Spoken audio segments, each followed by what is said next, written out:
Bonjour tout le monde, Salem. Dans cette vidéo, je vais vous parler de la numérologie orientale, et cela à travers les lettres arabes qu'on appelle abjad. Alors, petit historique, on remonte déjà cette science dans l'ère pré-islamique. Le recours à la numérologie orientale était déjà enseigné et utilisé à cette époque-là. Alors, il faut savoir que chaque lettre a en elle une vibration, et à travers elle, un chiffre qui est exprimé. Aujourd'hui, nous allons interpréter le mot France, donc le pays France, traduit en arabe França. Alors, dans un premier temps, nous allons jeter notre regard sur la première lettre et par la suite sur la dernière lettre, car ces deux lettres structurent le mot et manifestent l'essence du mot. Ici, donc, la première lettre a pour valeur numérique le 8. En numérologie, le 8 désigne le bâtisseur, le constructeur. Alors, il exprime la grande capacité de construction, d'organisation. Il y a ici l'idée de construire, de bâtir, de matérialiser, aussi de concrétiser les choses. On sait que la France est connue donc pour ses cathédrales et ses églises, hein. On dénombre presque plus de 70 000 édifices religieux, dont 75 000 cathédrales et dont 42 000 églises et chapelles. Les cathédrales les plus connues sont Notre-Dame de Paris, qui est l'un des monuments les plus emblématiques, hein, de Paris et de la France. Nous avons aussi la cathédrale de Chartres et la cathédrale de Reims aussi, où ont été couronnés les rois de France. D'ailleurs, la France est aussi connue pour la construction de châteaux, hein. Et parmi les châteaux les plus connus, hein, celui du château de Versailles, hein, avec son grand jardin sur plusieurs hectares, notamment le château de Chambord et aussi le château de Fontainebleau, construit par François Ier. Mais aussi, il y a eu la construction de plusieurs châteaux forts, dont celui-là près de Paris, qui est le château de Vincennes, ou encore le château de Saumur, donc un grand château fort, hein, comme celui-là d'Angers ou le château de Nantes. Donc, on compte presque tout de même 45 000 châteaux en France, hein, ce qui est considérable. C'est quelque chose d'énorme. Euh, on voit aussi que récemment, donc, les constructions sont modernes. Donc, il y a la construction de la Tour Eiffel, hein, au 19e siècle.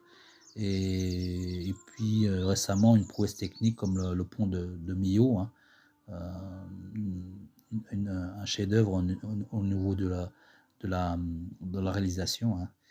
Euh, alors, le 8 aussi désigne le pouvoir aussi, la puissance, l'ambition.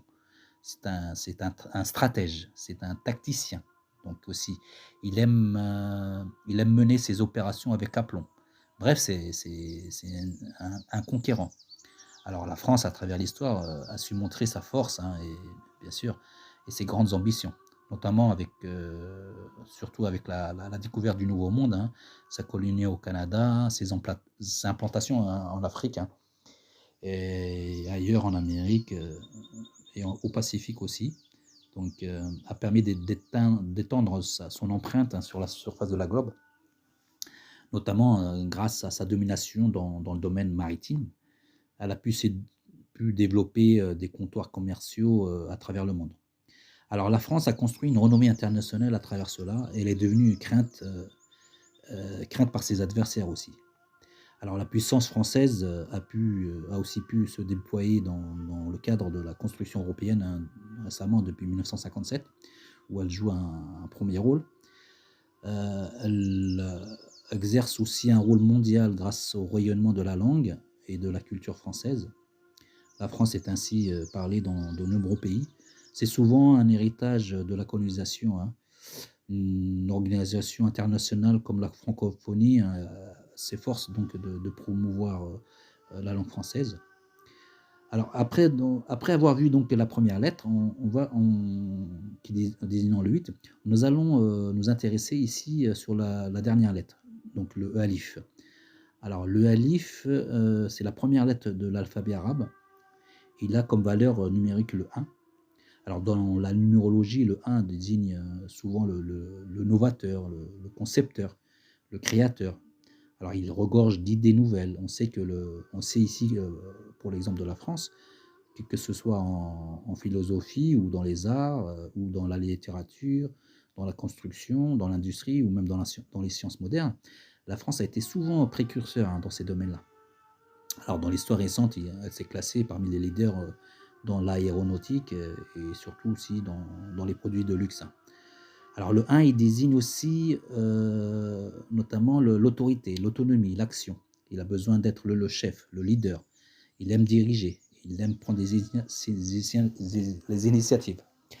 Alors, la France, donc, on sait qu'elle est depuis longtemps une grande puissance, hein, dont c'est vrai que son influence toutefois s'est déclinée au XXe siècle, mais sinon, depuis presque 1000 ans, la France a pu se mettre leader de l'Europe, et plus tard, donc, comme on a dit, donc la découverte de l'Amérique et étendre son pouvoir sur le globe terrestre. Alors, c'est vrai que maintenant, la France, elle joue quand même un rôle important au sein de l'Europe, hein. Elle est souvent avec l'Allemagne, hein, les deux pays qui font avancer les projets européens. Maintenant, pour résumer, donc on voit que le 8 manifeste la concrétisation et le 1 manifeste l'affirmation. Et si on additionne donc les deux chiffres, donc ça nous donne 9. Alors, le 9, c'est l'ouverture au monde. Il représente aussi l'idéaliste, l'altruiste. C'est celui qui aime les voyages. Il est souvent humaniste. Donc il se sent souvent investi de sort de l'humanité. Alors il a besoin aussi de se sentir aussi utile pour développer la conscience aussi.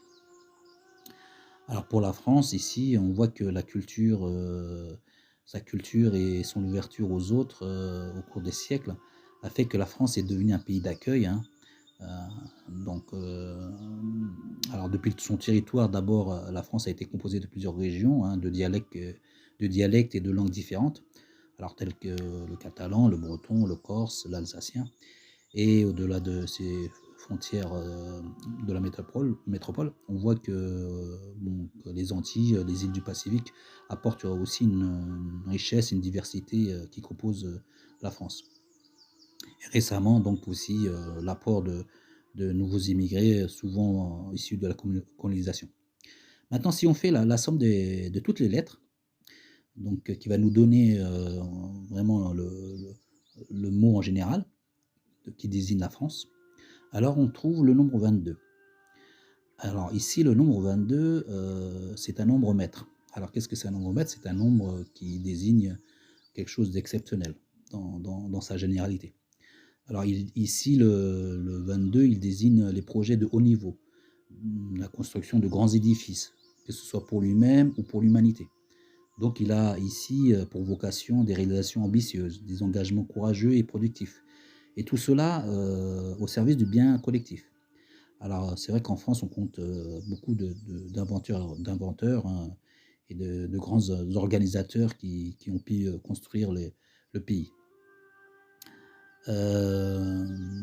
Voilà, donc en résumé, on voit que les chiffres qui composent les valeurs numériques du mot France en arabe, vraiment donnent des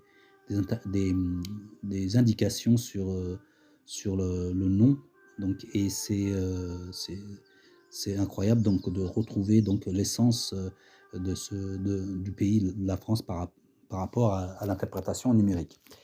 Donc voilà, j'ai terminé donc cette interprétation. J'espère qu'elle vous a plu et j'espère vous revoir notamment pour une autre vidéo. Alors n'hésitez pas à commenter, hein, et j'essaierai de vous répondre. Merci à vous. Au revoir.